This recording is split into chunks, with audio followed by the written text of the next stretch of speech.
ফিলিস্তিনের গাজায় দীর্ঘ ১৫ মাস রক্তক্ষয়ের পর অবশেষে কার্যকর হতে যাচ্ছে যুদ্ধবিরতি চুক্তি।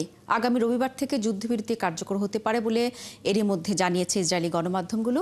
গাজায় ৩ ধাপে কার্যকর হবে এই যুদ্ধবিরতি চুক্তি। সৃষ্টি ঘটকের প্রতিবেদন। অবশেষে গাজায় যুদ্ধবিরতির চুক্তিতে সম্মত হলো ইসরায়েলের মন্ত্রিসভা। সবকিছু ঠিক থাকলে আগামী রবিবার থেকে কার্যকর হচ্ছে কাঙ্ক্ষিত যুদ্ধবিরতি। এদিনই জিম্মি মুক্তি শুরু হবে বলে আশা করা হচ্ছে। গাজায় যুদ্ধবিরতি নিয়ে ইসরায়েল ও হামাসের মতৈক্যের বিষয়টি গত বুধবার সামনে আনে মধ্যস্থতাকারী দেশ কাতার। আসসালামু আলাইকুম ওয়া রাহমাতুল্লাহি ওয়া বারাকাতুহু। এরপর শুক্রবার নেতানিয়াহুর কার্যালয়ের এক বিবৃতিতে বলা হয়, ইসরায়েলের মন্ত্রিসভা ও সরকারের অনুমোদনের পর চুক্তি বাস্তবায়ন ও জিম্মিদের মুক্তির বিষয়টি পরিকল্পিত কাঠামো অনুযায়ী এগোবে। নিরাপত্তা বিষয়ক মন্ত্রিসভায় যুদ্ধবিরতি চুক্তি অনুমোদনের সিদ্ধান্তকে স্বাগত জানিয়েছে ইসরায়েলের প্রেসিডেন্ট আইজাক হেরজগ। এখন পূর্ণ মন্ত্রিসভা অনুমোদন দিলে তা কার্যকর হবে বলে জানান তিনি। তবে চুক্তিটি ইসরায়েলের জন্য বড় চ্যালেঞ্জ নিয়ে আসবে বলেও মনে করেন তিনি। গাজায় যুদ্ধবিরতির চুক্তি ৩ ধাপে কার্যকর হবে। এর মধ্যে প্রথম ধাপ ৬ সপ্তাহে সম্পন্ন হবে। এ সময় ৩৩ জন ইসরায়েলি জিম্মিকে মুক্তি দেবে হামাস। এর বিনিময়ে ইসরায়েলের কারাগারে বন্দী ১৯ বছরের কম বয়সী নারী ও শিশুদের মুক্তি দেয়া হবে। এ সময় গাজা থেকে ইসরায়েলি বাহিনীর একটি অংশকে সরিয়ে নেওয়া হবে। এরপর শুরু হবে দ্বিতীয় ধাপ। সেখানে ইসরায়েলের বাকি জিম্মিদের মুক্তি দেবে হামাস। এর বিপরীতে আরও ফিলিস্তিনি বন্দীদের মুক্তি দেয়া হবে এবং গাজা থেকে ইসরায়েলি সেনাদের পুরোপুরি সরিয়ে নেওয়া হবে। আর তৃতীয় ধাপে ইসরায়েলের কাছে মৃত জিম্মিদের মরদেহ ফেরত দেয়া হবে এবং গাজা পুনর্গঠন শুরু হবে। গাজায় ২০২৩ সালের অক্টোবর থেকে চলা সংঘাতে একবার অল্প সময়ের জন্য যুদ্ধবিরতি কার্যকর হয়। এরপর দফায় দফায় আলোচনা হলেও আশার আলো দেখা যায়নি। অবশেষে বুধবার যুদ্ধবিরতিতে রাজি হন হামাস ও ইসরায়েলের প্রতিনিধিরা। সৃষ্টি ঘটক, ৭১। এদিকে যুদ্ধবিরতি কার্যকর হওয়ার আগ মুহূর্তেই গাজায় একের পর এক হামলা চালিয়ে যাচ্ছে ইসরায়েল। উপত্যকাটিতে গেল ২৪ ঘন্টায় ইসরায়েলি বাহিনীর হামলায় ৮৮ জন ফিলিস্তিনি নিহত হয়েছেন। শুক্রবার গাজার দক্ষিণাঞ্চলের খান ইউনিসের আল মাওয়াসি এলাকায় বাস্তুচ্যুত ফিলিস্তিনিদের তাঁবু লক্ষ্য করে ব্যাপক বোমা হামলা চালিয়েছে ইসরায়েলি বাহিনী। গাজার হামাস নিয়ন্ত্রিত স্বাস্থ্য মন্ত্রণালয় জানিয়েছে, গাজায় যুদ্ধবিরতি চুক্তি ঘোষণা হওয়ার পর থেকে ইসরায়েলি হামলায় অঞ্চলটিতে অন্তত ১২০ জন ফিলিস্তিনি নিহত হয়েছে। তাদের মধ্যে ৩০ জন শিশু, ৩২ জন নারীও নিহত হয়েছেন। এছাড়া অন্তত ২৬৪ জন ফিলিস্তিনি আহত হয়েছেন বলেও জানিয়েছে তারা। এ নিয়ে গাজায় এখন পর্যন্ত ইসরায়েলি বাহিনীর হামলায় ৪৬,৮৭৬ জন ফিলিস্তিনি নিহত হয়েছেন।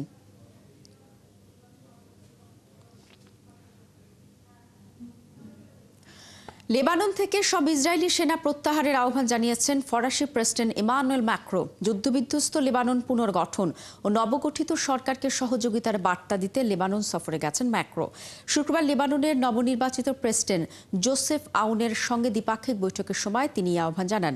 বৈঠকে উঠে আসে লেবাননে ইসরায়েলি হামলার বিষয়টি। লেবাননের সার্বভৌমত্ব রক্ষাকে সমর্থন করেন বলে আউনকে জানান ফরাসি প্রেসিডেন্ট। এ সময় লেবানন থেকে ইসরায়েলি বাহিনীর পুরোপুরি সরে যাওয়া প্রয়োজন বলে মন্তব্য করেন তিনি। তাছাড়া নিরাপত্তা নিশ্চিতে লেবাননের সেনাবাহিনীর একচেটে অধিকার প্রতিষ্ঠা প্রয়োজন। এদিকে লেবানন সফরে গেছেন জাতিসংঘের মহাসচিব অ্যান্তোনিও গুতেরেসও। শুক্রবার তিনি দেশটির দক্ষিণাঞ্চলে জাতিসংঘের শান্তিরক্ষী বাহিনীর সদস্যদের সঙ্গে দেখা করেন, প্রশংসা করেন ইসরায়েলের টানা হামলার মুখে শান্তিরক্ষী বাহিনীর সাহসিকতার। ২০ জানুয়ারি সোমবার ৪৭তম মার্কিন প্রেসিডেন্ট হিসেবে শপথ নেবেন ডোনাল্ড ট্রাম্প। মার্কিন প্রেসিডেন্টের এই অভিষেক অনুষ্ঠানকে ঘিরে চলছে শেষ সময়ের প্রস্তুতি। প্রতিবারের মতো এবারও প্রেসিডেন্টের আনুষ্ঠানিক দায়িত্ব গ্রহণের দিনে থাকছে জমকালো আয়োজন। আমন্ত্রণ পেয়েছেন অনেক অতিথি। তবে ঠান্ডার কারণে এবার ক্যাপিটল হিলের কংগ্রেস ভবনের একটি অংশ অনুষ্ঠিত হবে গোটা আয়োজন। সৃষ্টি ঘটকের প্রতিবেদন। যুক্তরাষ্ট্রের সংবিধান অনুসারে ২০ জানুয়ারি দুপুরে নতুন প্রেসিডেন্টের মেয়াদ শুরু হয়। সেদিনই নতুন প্রেসিডেন্ট শপথ নিয়ে থাকেন। সাম্প্রতিক বছরগুলোতে মার্কিন প্রেসিডেন্টরা ক্যাপিটলের ওয়েস্ট লনে স্থাপিত অস্থায়ী প্ল্যাটফর্মে শপথ নিয়েছেন। সাধারণত যুক্তরাষ্ট্রের সুপ্রিম কোর্টের প্রধান বিচারপতি শপথ অনুষ্ঠান পরিচালনা করে থাকেন। আগামী সোমবার ট্রাম্পকে শপথ বাক্য পাঠ করাবেন প্রধান বিচারপতি জন রবার্টস। এ নিয়ে তিনি দ্বিতীয়বারের মতো ট্রাম্পকে প্রেসিডেন্ট হিসেবে শপথ পড়াবেন। সোমবার ট্রাম্পের সঙ্গে তার ভাইস প্রেসিডেন্ট জেডি ভ্যান্সও শপথ নেবেন। ট্রাম্পের অনুষ্ঠানে বিশ্ব নেতা, শীর্ষস্থানীয় ধনকুবের সহ অনেক খ্যাতনামা ব্যক্তিদের আমন্ত্রণ জানানো হয়েছে। এছাড়া আইন প্রণেতাদের কার্যালয় থেকে শপথ অনুষ্ঠানে অংশ নিতে 2,20,000-এর বেশি টিকিট বিতরণ করা হয়েছে। এছাড়া ন্যাশনাল মল থেকে বিশাল আকারের ভিডিও স্ক্রিনে হাজারো মানুষ ওই শপথ অনুষ্ঠান দেখতে পারবেন। অনুষ্ঠান শেষ হওয়ার পর ক্যাপিটল থেকে হোয়াইট হাউসে যাওয়ার রাস্তা পেনসিলভেনিয়া অ্যাভিনিউতে প্যারেড দিয়ে যাওয়ার সময় জনসাধারণ ট্রাম্পকে এক নজর দেখতে পারবেন বলে মনে করা হচ্ছে। ডোনাল্ড ট্রাম্প ইতোমধ্যে আভাস দিয়েছেন তিনি দায়িত্ব নেয়ার প্রথম দিনই বেশ কয়েকটি নির্বাহী আদেশে স্বাক্ষর করবেন। বিদায়ী প্রেসিডেন্ট জো বাইডেনের প্রশাসনের অধীনে নেয়া অনেক নীতিমালায় পরিবর্তন আনতে এসব আদেশে স্বাক্ষর করা হবে। 2017 সালে প্রথম মেয়াদে ট্রাম্পের অভিষেকের সময় তারকাদের উপস্থিতি কম ছিল, তবে দ্বিতীয় মেয়াদে ট্রাম্পের অভিষেক অনুষ্ঠানের পরিস্থিতির কিছুটা উন্নতি হয়েছে।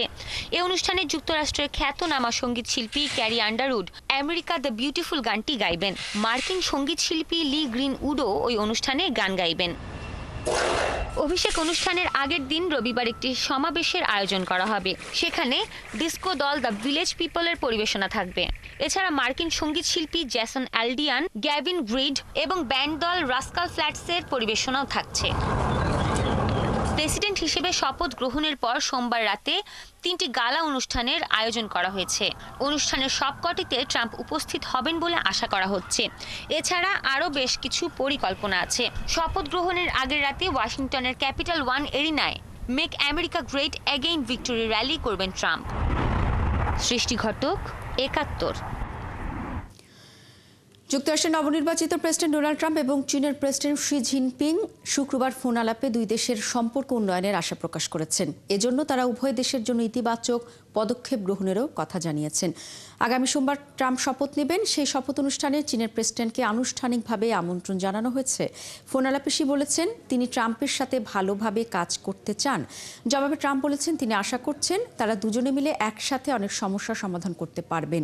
শুক্রবার ফোন আলাপের পর নিজের মালিকানাধীন সামাজিক যোগাযোগ মাধ্যম ট্রুথ সোশ্যালে ট্রাম্প লিখেছেন তারা বাণিজ্য, ফ্যান্টানেল, টিকটক এবং আরও অনেক বিষয়ে ভারসাম্য বজায় রাখা নিয়ে আলোচনা করেছেন। বিশ্বকে আরও শান্তিপূর্ণ ও নিরাপদ করতে প্রেসিডেন্ট শি জিনপিং এবং তিনি সম্ভাব্য সবকিছু করবেন বলে জানিয়েছেন ট্রাম্প। এর আগে ট্রাম্প নির্বাচনী প্রচারণায় চীনের বিরুদ্ধে নানা ধরনের হুঁশিয়ারি দিয়েছিলেন।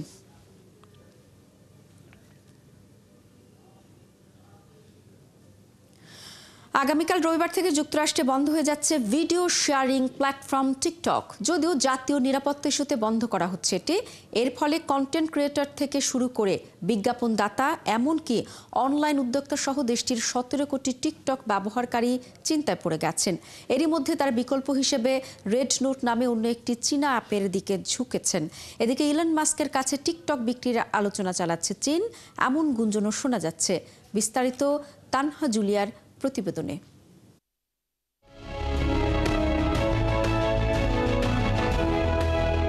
19 জানুয়ারি থেকে যুক্তরাষ্ট্রে নিষিদ্ধ হচ্ছে চীনা short video sharing platform TikTok.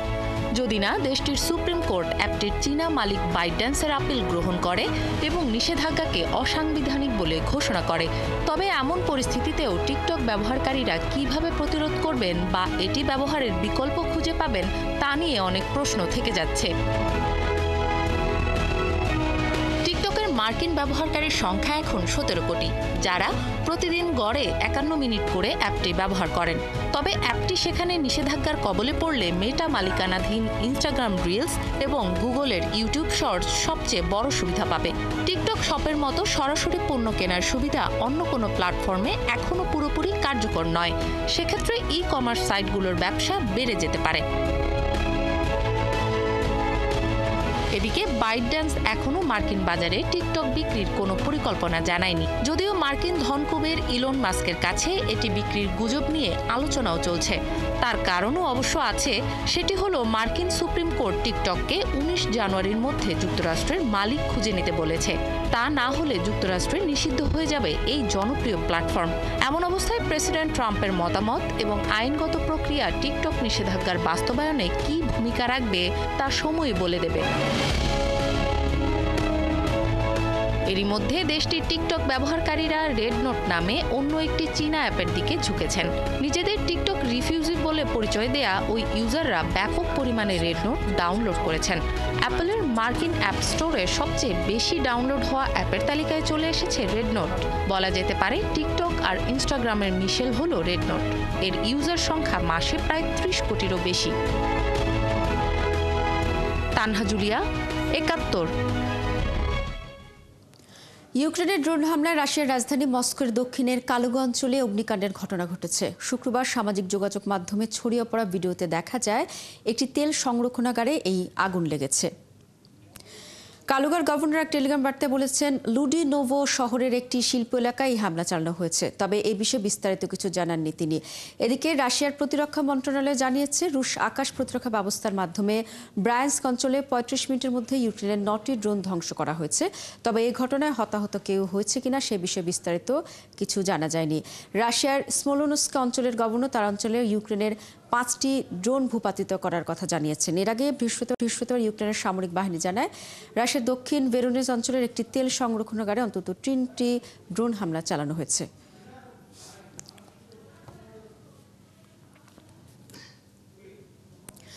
রাশিয়ার সঙ্গে 20 বছর মেয়াদী কৌশলগত প্রতিরক্ষা চুক্তি স্বাক্ষর করেছে ইরান। শুক্রবার মস্কোতে রাশিয়ার প্রেসিডেন্ট ভ্লাদিমির পুতিন এবং ইরানের প্রেসিডেন্ট মাসুদ পেজেশকিয়ানের মধ্যে স্বাক্ষরিত হয়েছে চুক্তি।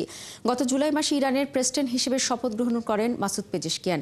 তারপর বৃহস্পতিবার প্রথমবারের মতো রাশিয়া সফরে আসেন তিনি। স্বাক্ষরিত চুক্তির আওতায় আগামী 20 বছর প্রতিরক্ষা, সামরিক মহড়া, যৌথ সামরিক প্রশিক্ষণ, যুদ্ধজাহাজ তৈরি সহ নিরাপত্তা সংক্রান্ত বিভিন্ন খাতে পারস্পরিক সহযোগিতা বৃদ্ধি করবে দুই দেশ। চুক্তি স্বাক্ষরের পর এক প্রতিক্রিয়া পেজেশকিয়ান বলেন, এই চুক্তি একটি বহুকেন্দ্রিক বিশ্ব প্রতিষ্ঠার পথে এগিয়ে যেতে সাহায্য করবে। অন্যদিকে পুতিন বলেন, এই চুক্তির ফলে শুধু নিরাপত্তা খাতে নয়, বরং অর্থনীতি ও বাণিজ্য খাতেও দুই দেশের সহযোগিতামূলক তৎপরতা অনেক বৃদ্ধি পাবে। বিশ্বের চতুর্থ দেশ হিসেবে মহাকাশে নিজস্ব স্পেস স্টেশন স্থাপনের উদ্যোগ নিয়েছে ভারত। এ লক্ষ্যে বৃহস্পতিবার 2টি স্যাটেলাইটও পাঠিয়েছে দেশটির মহাকাশ গবেষণা কেন্দ্র Indian space research organisation ISRO. Satellite দুটির নাম টার্গেট এবং চেজার। প্রতিটির ওজন 220 কেজি। যে রকেট করে স্যাটেলাইট দুটি পাঠানো হয়েছে সেটির মূল কাজ পৃথিবীর অক্ষপথে সে দুটিকে স্থাপন করা। গত 30 ডিসেম্বর মহাকাশে স্টেশন স্থাপনের সিদ্ধান্ত ঘোষণা করে ইসরো। এরপর দুবার স্যাটেলাইট দুটি পাঠানোর চেষ্টা করেও ব্যর্থ হয়। তারপর তৃতীয়বারের প্রচেষ্টায় সাফল্য পেল ভারতের মহাকাশ গবেষণা সংস্থা।